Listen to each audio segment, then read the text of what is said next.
नमस्कार, KP news 24/7 9 बजे के समाचारों में आपका स्वागत है। मैं आपके साथ आत्मप्रिया आर्य। पहले देखते हैं मुख्य समाचार। बीदर में युवा कांग्रेस समिति का स्थापना दिवस मनाया गया। बीजापुर जिला कांग्रेस कार्यालय में आज क्विट इंडिया का 79वां दिवस मनाया गया। कर्नाटक के सीएम मुंबई अधिक कोविड मामले वाले सीमावर्ती जिलों का दौरा करेंगे। कर्नाटक में फिलहाल कोई राज्यव्यापी तालाबंदी नहीं, स्वास्थ्य मंत्री के सुधाकर ने कहा। पीएम मोदी ने जारी की किसान निधि की 9वीं किश्त, लाभार्थी किसानों से संवाद। लोकसभा में पेश हुआ कॉन्स्टिट्यूशन अमेंडमेंट बिल, अब राज्य सरकार बना सकेंगे अपनी ओबीसी लिस्ट।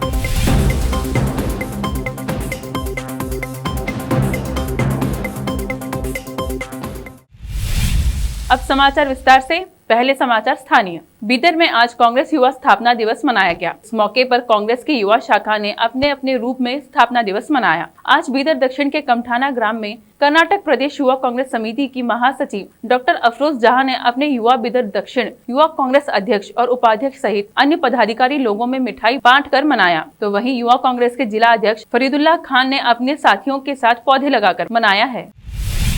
तेलंगाना के जहीराबाद शहर में पागल कुत्ते के काटने से एक मासूम की मौत हुई। शहर रामनगर में यह घटना घटी है। मृतक के परिजनों ने कहा कि शहर में पागल कुत्तों की संख्या अधिक बढ़ गई है। इस संबंध में नगर सभा में शिकायत भी की गई, लेकिन नगर सभा ने कोई कार्यवाही नहीं की। आज हमारे बच्चे की जान चली गई। अब समाचार राज्य के। कलबुर्गी शहर के वार्ड नंबर 21 में आज शहर के पूर्व मेयर डॉक्टर अशफाक अहमद चुलबुल ने एक वैक्सीनेशन कैंप का आयोजन किया, जिसमें अनेक लोगों का टीकाकरण किया गया। इस अवसर पर कलबुर्गी की विधायक श्रीमती कनीज फातिमा मौजूद रहीं। आज मोमिनपुरा चुलबुल गली मोहम्मद रफी स्कूल के पास जो वैक्सीन टीके का प्रोग्राम रखा गया, बहुत ही ज़बरदस्त तरीके से हुआ। हज़ारों लोग यहाँ पर आए।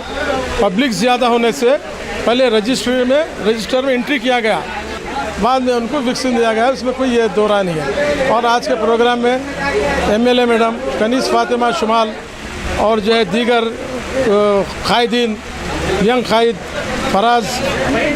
फराजुल इस्लाम, यंग कायद फराजुल इस्लाम और दीगर कायदीन कांग्रेस के और दूसरे जमात के मस्जिद के जो सदर वगैरह आके जो प्रोग्राम पूरा सक्सेस किए हैं। वार्ड नंबर 16, वार्ड नंबर जो है 25, वार्ड नंबर जो है 24 के तमाम लोग आकर वार्ड नंबर 21 में काफ़ी तादाद में ये वैक्सीन जो है टीका लिए हैं। मैं उनका जो है बहुत ही शुक्रिया अदा करता हूँ जो आकर लिए हैं। लोगों में बहुत बेदारी हो रही है। पहले लोग जो है ये लेने के लिए, टीका लेने के लिए डरते थे, मगर हम उनको बेदार कर रहे हैं, हमको समझाए ये टीका लेने से बहुत अच्छा होगा, आपको जो एक बीमारी नहीं आएगी, उसके ऊपर मान लेकर बेदारी होकर आके सौों से लोगों में आकर ये लोगों ने टीका लिया है। तकरीबन आज मैं समझता हूँ 500 से ज़्यादा जो है टीके होंगे। महाराष्ट्र में बाढ़ से पीड़ित लोगों में राशन किट बांटने के लिए एसएस ग्रुप द्वारा कई टन राशन सामग्री को महाराष्ट्र ने विभिन्न क्षेत्रों के लिए रवाना किया गया। मैं शकील सुतार, ये एसएस ग्रुप की टीम की तरफ से बाढ़ पीड़ितों के लिए महाराष्ट्र को यहाँ से खाने पीने का सामान जा रहा है। इसमें चावल है, दाल है, बटाटा है, प्याज है, आटा है, शक्कर है। एक टोटल 10 टन का बाज़ार है। ये 10 टन पूरा यहाँ से बीजापुर अब्दुल दरगाह से होते हुए कोल्हापुर बैतुलमाल जाफ़र बाबा के अंडर जाएगा। जाफ़र बाबा सारे अपने साथियों को लेकर जहाँ ज़रूरतमंद है, रत्नागिरी है, सांगली है, चिपलून है, ये जहाँ उनको लगता है ज़रूरत है वहाँ देंगे। ये सिर्फ कर्नाटक के, महाराष्ट्र के बाढ़ पीड़ितों को जाएगा या फिर कर्नाटक? नहीं, कर्नाटक के बाढ़ पीड़ितों के लिए भी हमने गोकाक से राब्ता किए हैं और मुडलगी से बात किए थे, अतनी से बात किए हैं। तो वहाँ के सारे हमारे साथी अपना अपना काम कर रहे हैं। वो बोले हम इधर का हम काम करते हैं महाराष्ट्र। आज बीजापुर शहर के कांग्रेस कार्यालय में 79वां क्विट इंडिया मनाया गया। आज का ही दिन है जब अंग्रेज भारत छोड़कर चले गए थे। इसे आज कांग्रेस कार्यालय में याद किया गया। इस अवसर पर कई जिला कांग्रेस के कई वरिष्ठ नेता आदि उपस्थित थे। कर्नाटक के मुख्यमंत्री बसवराज बोम्मई ने सोमवार को कहा कि उन्होंने राज्य के उन सभी सीमावर्ती जिलों का दौरा करने का फैसला किया है जहां कोविड-19 के अधिक मामले हैं और आने वाले दिनों में वहां की स्थिति की समीक्षा करेंगे। मैसूर की अपनी यात्रा से पहले यहां संवाददाताओं से बात करते हुए बोम्मई ने कहा कि वह चामुंडेश्वरी मंदिर और क्षेत्र के प्रमुख लिंगायत मठ का भी दौरा करेंगे। पड़ोसी राज्य केरल और महाराष्ट्र के वायरस के प्रसार से चिंतित कर्नाटक सरकार ने दोनों राज्यों की सीमा से लगे सभी जिलों में सप्ताहांत कर्फ्यू की घोषणा की है। वे जिले जो महाराष्ट्र की सीमा से लगे हैं, जहां सप्ताहांत कर्फ्यू लगाया जा रहा है, वे हैं बेलगावी, बीदर, विजयपुरा और कलबुर्गी। इसी तरह केरल की सीमा से लगे जिले हैं दक्षिण कन्नड़, कोडागु, मैसूर और चामराजनगर।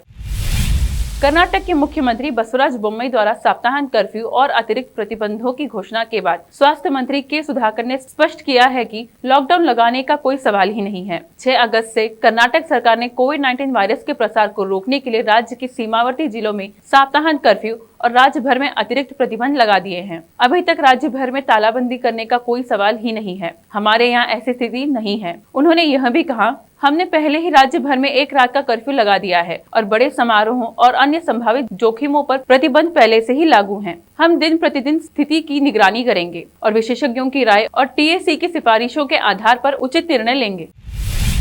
मंत्री बनने के बाद हुबली में पहली बार आए मुरुगेश निरानी ने विधायक जगदीश शेट्टर से मुलाकात की। उन्होंने शेट्टर के पैर छूकर आशीर्वाद लिया। पत्रकारों से बातचीत में निरानी ने कहा कि कोई भी पद देने पर भी नहीं निभाएंगे। सभी को बांटने के बाद बचने वाला विभाग भी दिया होता तो कोई नाराजगी नहीं है। जगदीश शेट्टर ने कहा कि बीएस येडियुरप्पा ने बतौर मुख्यमंत्री अच्छे कार्य किए हैं। मुख्यमंत्री बसवराज बोम्मई को येडियुरप्पा के कार्यों को जारी रखना चाहिए। उन्होंने कहा कि उन्होंने बतौर उद्योग मंत्री रहते कई योजनाओं को गठित किया है। राज्य के लिए उद्यमियों को आकर्षित करने में सफल हुए हैं। मौजूदा उद्योग मंत्री निरानी को नियमित मार्गदर्शन करेंगे। राज्य में कोई भी कार्य हो उनमें करवाने की क्षमता है।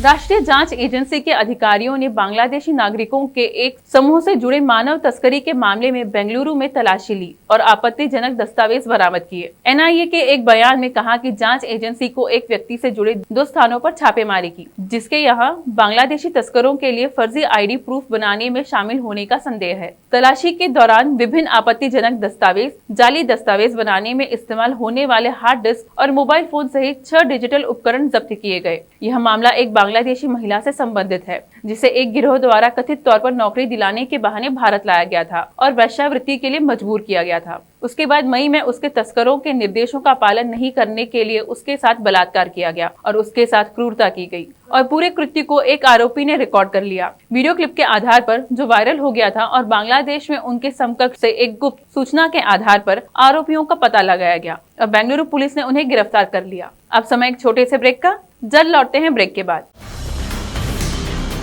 हिंदुस्तान के हर कोने में हम हैं मौजूद। 24 घंटे हालात पर गहरी नजर,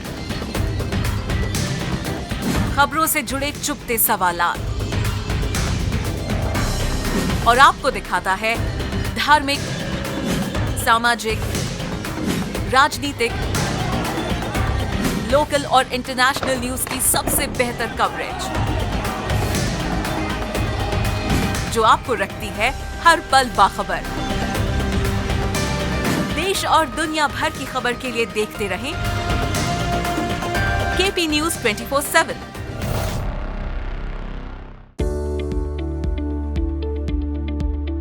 बीदर के पहले Hindi news channel KP news 24/7 के लिए रिपोर्टर, एंकर और अनुभवी न्यूज राइटर की जरूरत है। मीडिया में काम करने का अनुभव रखने वाले लोग हमसे संपर्क कर सकते हैं। अनुभव के आधार पर तनख्वाह दी जाएगी। एंकरिंग के लिए फ्रेशर्स भी संपर्क कर सकते हैं। इच्छुक लोग केपी न्यूज 24/7 के कार्यालय शाहपुर गेट बीदर पर फौरी संपर्क करें या इन फोन नंबर्स पर कांटेक्ट करें 9945283920 और 9380190131। नूर एजुकेशन ट्रस्ट बीदर की ओर से चलाए जाने वाला Noor MEd college Bidar, recognized by NCTE Delhi and affiliated to Gulbarga University, Gulbarga. Admission are open for the academic year 2021-22. विशेषज्ञ और सक्षम शिक्षकों द्वारा शिक्षा प्राप्त करने के लिए नूर एमएड कॉलेज में दाखिला लें और शांत वातावरण में शिक्षा प्राप्त करें। बीदर शहर में बेहतर शिक्षा का एकमात्र केंद्र Noor MEd college, Shahpur gate, Bidar. Phone numbers 9945283920, 8482221297। Hindustan के हर कोने में हम हैं मौजूद। 24 घंटे हालात पर गहरी नजर, खबरों से जुड़े चुपते सवालात, और आपको दिखाता है धार्मिक, सामाजिक, राजनीतिक, लोकल और इंटरनेशनल न्यूज की सबसे बेहतर कवरेज, जो आपको रखती है हर पल बाखबर। देश और दुनिया भर की खबर के लिए देखते रहें केपी न्यूज 24/7। ब्रेक के बाद आपका स्वागत है। समाचारों का सिलसिला जारी रखते हुए देखते हैं समाचार देश और दुनिया के।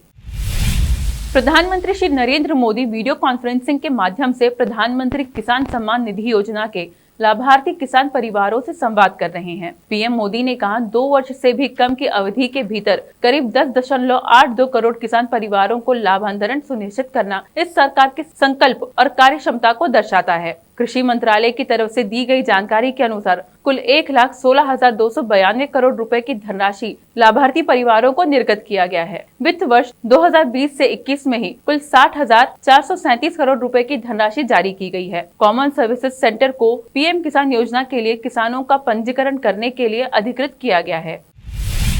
केंद्र सरकार ने आज लोकसभा में संविधान संशोधन बिल पेश किया, जिसके जरिए राज्य सरकारों को अपनी ओबीसी लिस्ट बनाने का हक मिलेगा। लोकसभा में केंद्रीय मंत्री डॉक्टर वीरेंद्र कुमार ने 127वां संविधान संशोधन बिल पेश किया। 127वें संविधान संशोधन बिल का कांग्रेस समेत 15 विपक्षी दलों ने समर्थन किया। राज्यसभा ने नेता प्रतिपक्ष और कांग्रेस नेता मल्लिकार्जुन खड़गे ने बताया कि ओबीसी सूची में नाम जोड़ने का अधिकार राज्य को देने वाले बिल का सभी विपक्षी दल समर्थन करेंगे। केरल के मुख्यमंत्री पिनाराई विजयन ने घोषणा की है कि उनकी सरकार राज्य के सबसे बड़े त्योहार ओणम से पहले गरीबों को सामाजिक कल्याण पेंशन के रूप में 1,481.87 करोड़ रुपए की राशि वितरित करेगी। विजयन ने एक सोशल मीडिया पोस्ट में कहा कि इससे राज्य के 48 लाख गरीब लोगों को सीधा लाभ होगा, जो पेंशन के हकदार हैं। जुलाई और अगस्त के महीने के लिए पेंशन 3200 रुपए तक जुड़ जाएगी और सरकार इसे उनके बैंक खातों में जमा करेगी या इसे सीधे स्थानीय सरकारी बैंकों के माध्यम से लाभार्थियों के दरवाजों पर पहुंचाया जाएगा। उन्होंने कहा कि सभी 48,52,098 लाभार्थियों को वितरण 10 अगस्त से पहले पूरा होने की उम्मीद है। उत्तर प्रदेश में तेजी से घटते संक्रमण के बीच संभावित तीसरी लहर के मद्देनजर योगी सरकार ने अपनी कमर कस ली है। एक और प्रदेश में टेस्टिंग और टीकाकरण तेजी से किया जा रहा है, तो वहीं दूसरी ओर स्वास्थ्य विशेषज्ञ टीम की पैनी निगाहें तीसरी लहर पर है। ड्राइविंग लाइसेंस के लिए नियमों में सरकार ने संशोधन कर दिया है। एक नियम के मुताबिक अब आपको किसी तरह का कोई ड्राइविंग टेस्ट आरटीओ जाकर देने की जरूरत नहीं है। मंत्रालय की ओर से उन एप्लीकेंट्स को ये सूचित किया गया है जो ड्राइविंग लाइसेंस पाने के लिए आरटीओ में अपने टेस्ट का इंतजार कर रहे हैं। अब वो ड्राइविंग लाइसेंस के लिए किसी भी मान्यता प्राप्त ड्राइविंग ट्रेनिंग स्कूल में अपना रजिस्ट्रेशन करवा सकते हैं। उन्हें ड्राइविंग ट्रेनिंग स्कूल से ट्रेनिंग लेनी होगी और वहीं पर टेस्ट को पास करना होगा। स्कूल की ओर से एप्लीकेंट्स को एक सर्टिफिकेट दिया जाएगा। इसी सर्टिफिकेट के आधार पर एप्लीकेंट का ड्राइविंग लाइसेंस बना दिया जाएगा। गुजरात के अंकलेश्वर के एक निजी अस्पताल में करीब 1 महीने पहले अपनी पत्नी की ड्रिप बोतल में साइनाइड का घोल डालकर उसकी हत्या करने के आरोप में एक व्यक्ति को रविवार को गिरफ्तार किया गया। पुलिस ने यह जानकारी दी। अंकलेश्वर सिटी थाने के एक अधिकारी ने बताया कि वैवाहिक कलह के कारण आरोपी ने अपराध को अंजाम दिया। उर्मिला वासवा 34 वर्षीय को छाती में दर्द के इलाज के लिए अस्पताल में भर्ती कराया गया था, लेकिन उपचार के दौरान उसकी मौत हो गई। शुक्रवार को फॉरेंसिक रिपोर्ट सामने आने के बाद यह मामला उजागर हुआ।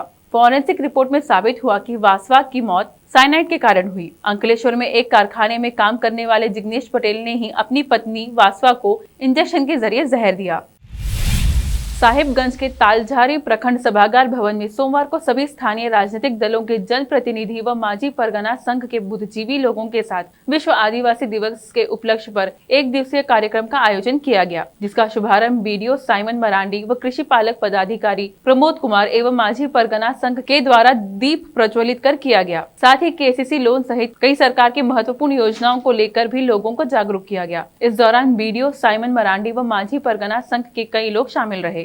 9 अगस्त की तारीख में जो है विश्व आदिवासी दिवस मनाया जा रहा है और सरकार से भी हमें इंस्ट्रक्शन मिला था कि इस अवसर पर जो है, क्योंकि कोविड को लेकर के आदिवासियों के परिवार का जो आर्थिक रूप से हो सकती है तंगी अगर होगी, तो किसी भी बात के बनने हम लोगों ने आज दिवस मनाया और केसीसी के संबंध में अधिक से अधिक लोगों को हमारे जो थे आदिवासी समाज हैं, जो संगठन साथ में जो थे माझी परगना संगठन जो है तलहरी अंतर्गत जो बनी हुई है, उनके माध्यम से भी जो है KCC को लेकर के अधिक से अधिक जागरूक किया गया। खासकर जो है हम जानते अवगत हैं कि हमारे क्षेत्र में जो है शिक्षा स्वास्थ्य को लेकर के भी काफ़ी कमी है, तो उनको भी इस फॉरम में बहुतों के बुद्धिजीवी के माध्यम से भी जो है अवगत कराया गया कि हमें शिक्षा और स्वास्थ्य को लेकर भी हमें जागरूक होना है, ताकि धीरे धीरे करके क्योंकि जो मेन स्ट्रीम का जो धारा विकास का धारा जो हम लोग जुड़ते जाएँ, ताकि हम लोग की समतुल्य जो है उनकी समकक्ष जो है जो गैर आदिवासी के समाज जो है तबके से जो आगे बढ़ रहे हैं।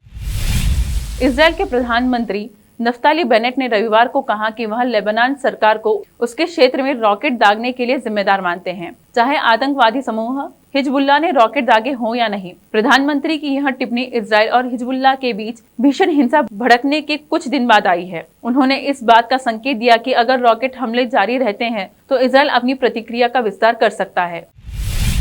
अब समाचार फिल्मी दुनिया के। ऋतिक रोशन ने क्रिश 4 के बारे में दिया बहुत बड़ा हिंट। जादू के बर्थडे पर आई ये अमेजिंग खबर। शिल्पा शेट्टी की बहन Samita Shetty big boss OTT में एंट्री ले चुकी हैं। ऐसे में लोगों का सवाल है कि वो परिवार को छोड़कर बिग बॉस में क्यों गई।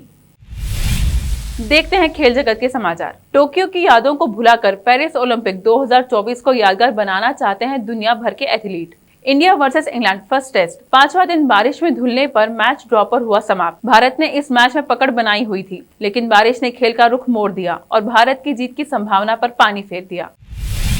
अंत में समाचार बाजार के। रिकॉर्ड ऊंचाई पर पहुंचे पेट्रोल और डीजल की कीमतों में कटौती की उम्मीद बन गई। विदेशी बाजारों में कच्चे तेल की कीमत करीब 3 हफ्ते के निचले स्तरों पर पहुंच गई है। दुनिया भर के कई देशों में कोरोना की नई लहर आने की आशंका से क्रूड की मांग पर दबाव बनने लगा है, जिससे कीमतों में गिरावट दिखने को मिल रही है। अगर कच्चे तेल की कीमतों में नरमी इसी तरह जारी रही तो जल्द ही आम लोगों को पेट्रोल और डीजल में राहत मिल सकती है। फिर से एक नजर मुख्य समाचारों पर। बीदर में युवा कांग्रेस समिति का स्थापना दिवस मनाया गया।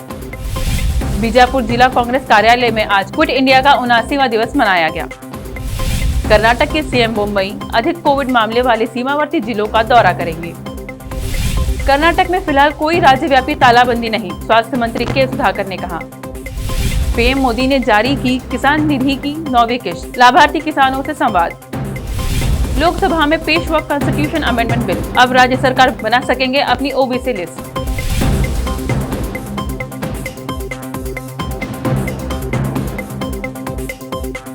KP न्यूज में फिलहाल इतना ही। देश प्रदेश के समाचारों के लिए जुड़े रहिए KP न्यूज 24/7 से। धन्यवाद।